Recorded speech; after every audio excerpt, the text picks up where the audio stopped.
For this video, we have come down to sunny Sanya in southern China to tell you about this, the all-new Ford Equator. The Equator is a product of the Jiangling Ford joint venture company, and it is only available here in the Chinese market. More interestingly than that, however, is that this is the global debut of Ford's latest design language. So if you want to know what the future of Ford looks like, I suggest you watch the rest of this video.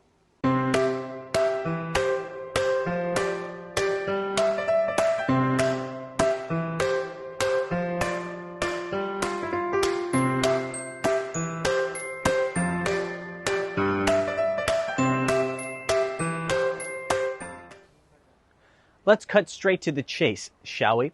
As I just mentioned, this is the global debut of Ford's latest design language.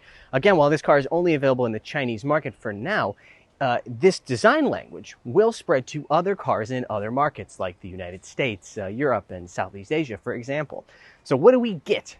Let's start with the most obvious and dramatic difference, which is here in the headlight design. If you picture something like a Ford Explorer or a Ford Edge, they have a much more traditional square or rectangular headlight. This, however, is a very dramatic hook shape here with some daytime running lights and then the headlight unit down here with three very cool looking LEDs. Now, even though it has a very different headlight, it does have the same Ford corporate grille, as we might call it. It's recognizably a Ford, not just because of the badge, but because of the shape here and because of the design as well. Overall, I think it's actually a very good looking car, but I'm very curious to know what you guys think. Do you prefer this new direction, or do you prefer the current design language that Ford uses? Be sure to let us know in the comments. The Ford Equator is classified as a mid-size SUV, and as you can see, it's quite large, at about 4.9 meters long. It's also about 15 centimeters shorter than a Ford Explorer. They do, however, have identical wheelbases of about 2.865 meters long.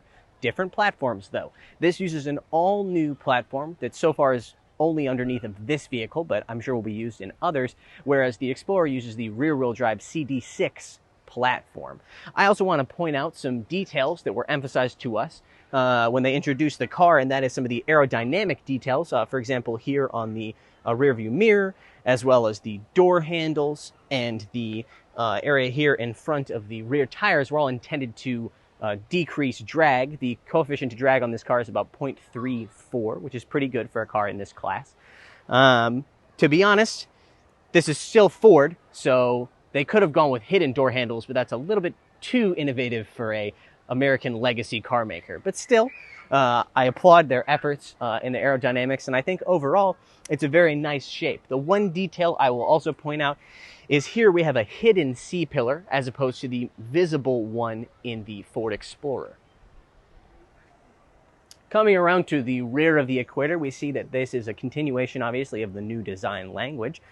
This lighting reminds me a little bit of what you might see in a Dodge Durango, but not in a copycat kind of way. Just the fact that it starts here and wraps and goes all the way across. I find it very handsome. This is a titanium trim level car, as you can see written very obviously here, which means that it has these very nice chrome exhaust outlets, as well as some nice features on the interior we will talk about in just a moment.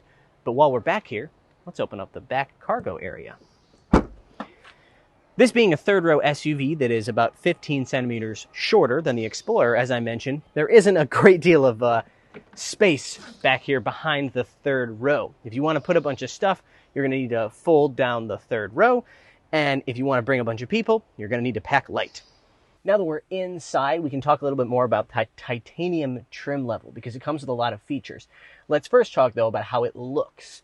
This car has this two-tone leather interior, kind of a burgundy and a lighter color here that I think is pretty attractive. You have interesting touches like the stitching in some areas of the car like this. Overall, I think it comes together quite well, especially with this, obviously not real wood so far as I know, but this plastic wood, which has a nice soft touch to it and looks relatively high quality. I'm sure that lower trim level cars will have something more like piano black plastic. I also appreciate the way that the buttons are integrated here into the wood trim. That's a very nice feature. You have wireless charging. You have your little switch here for switching the driving modes: normal, eco, sport, and mountain. Yes, there is a mountain, even though it's front-wheel drive. But, you know, aspirations, right? Here we have some different storage areas, of course, as well as the transmission dial here. Personally, I prefer a push-pull kind of thing, but this one is pretty good. Its reactions are pretty quick and easy to use. Here we have the physical buttons that control the main screen here. There are two screens, two 12.3-inch screens. You have your main one and you have your one for your dashboard. These physical buttons back here, the silver ones, are able to control the features in the main screen, which is increasingly uncommon, but I still appreciate. And then we have our, you know, electronic parking brake, automatic parking. This does have self-parking features. In terms of space, we have a center area here that's got a pretty good amount of space, as well as down here we have a kind of cubby underneath the transmission knob there. Apart from that, I only want to point out the fact that this car, this Ford, comes with a button you will not see in pretty much any other Ford apart from ones in the Chinese market, and that is the WeChat button. What that means is that if you hit this button, it's the WeChat logo. WeChat is the most popular messaging platform in China. If you hit that button, you can send WeChat voice messages to your friends and also receive phone calls or voice messages from other people. It's an example of localization that I think makes this much more appealing to Chinese consumers, and it's actually a very good idea. Ford is marketing this particular car to a specific kind of Chinese family, a 6-member family. That means mom, dad, 2 kids, and then the grandparents. It's traditional in Chinese culture for the grandparents to be very involved in raising the kids, including living with the parents and the children. To that end, they advertise it as a 6-passenger car as opposed to a 7. It is technically a 7-seater. You can put someone back here in the middle seat, but they advertise it as being easier for older people and parents and children even to get into the back seat by having this center area between these two captain's seats. Speaking of the captain's seats, they are quite comfortable. They have a large adjustable headrest here with kind of airplane style pillows like that. Very comfortable. The car has separate climate controls for the first and second rows. You can also adjust the second row climate control using the voice controls from the front or even from the rear. So sitting here, I could say, hey, turn up the air conditioning here in the second row, and it would do that. You can also use the manual controls down here between the seats. And of course, down below that, you have some USB charging ports. And there are also USB charging ports for the third row, which I think is a very good feature. Speaking of the third row, let's give it a try. These are electric. They can move forward and back, of course, and fold down electrically. But we're going to do what Ford tells you to do and go through the center area here. Now, with this seat adjusted into a acceptable position, there is a decent amount of legroom, about that much space for me. Not a lot of room for my feet, but not much you can expect from a third row, but acceptable, certainly for children. There is the aforementioned USB charging port over here on the left side. There doesn't appear to be one on the right side, but one is better than none. Most cars have none in the third row. Overall, I would say pretty comfortable for very small people and children.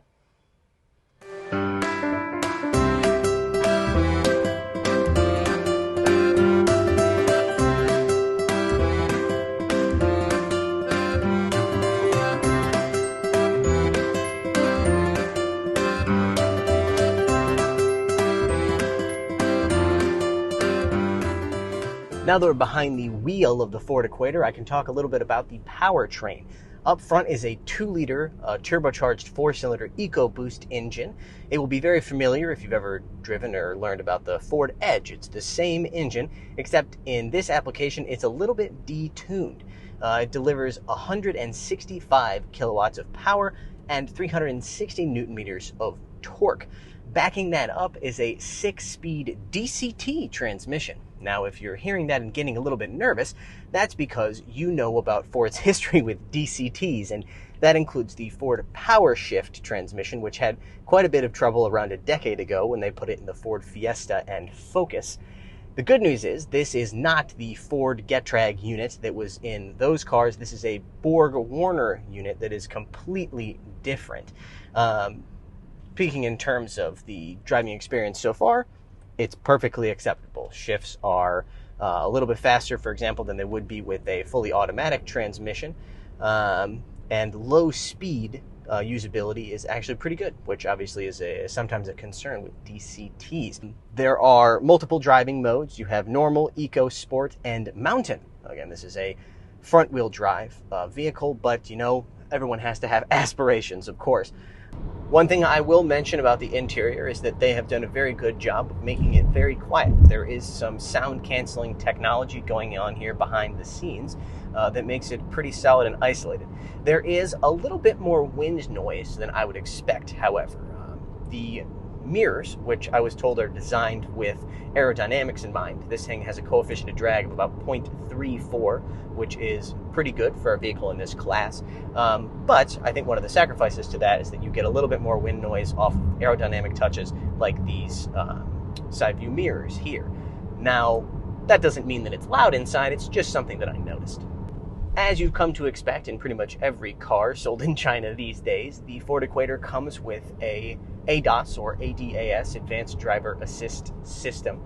In this case, it's essentially adaptive cruise control and lane keep assist. It will also go around gentle corners on its own, of course with a nice reminder to keep your hands on the steering wheel. I've used it across probably 30-40 kilometers now, and I found it to be pretty reliable. Obviously, you can expect it to do things like more advanced systems from companies like Xpeng or Tesla or NIO would be able to do, but it works as a driver assist system. So my overall first impressions of the Ford Equator are quite good, honestly. What I find, well, there's two things that I find most interesting about it. To start with, I think that the way this car was developed was interesting. Yes, it was a joint venture vehicle between Jiangling Motor Corporation and Ford, but the impression that I got was that a lot of the more important parts, including the new platform, were mostly designed by Jiangling rather than Ford. Ford, I was there obviously to offer some of their own insights, but it seems like Jiangling led the way. Now, this is not a criticism. I actually think this is something that's quite good, and it's resulted in a car that is, as far as I can tell, kind of perfectly designed for the Chinese market. What I mean is that you have a Chinese company leading the way in terms of the product development, like the suspension and ride and everything, with a international company backing them up in terms of engineering and quality control. That way, you get a car that's tailored for the market with things like this WeChat button and these big screens, while also having the same quality standards that an international company has. That's something that Chinese consumers, and I think consumers everywhere, really care about.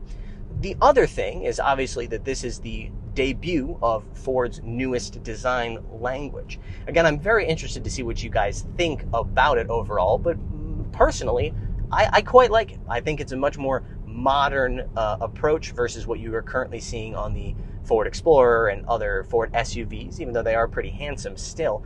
But, let me know what you think. I'm very curious.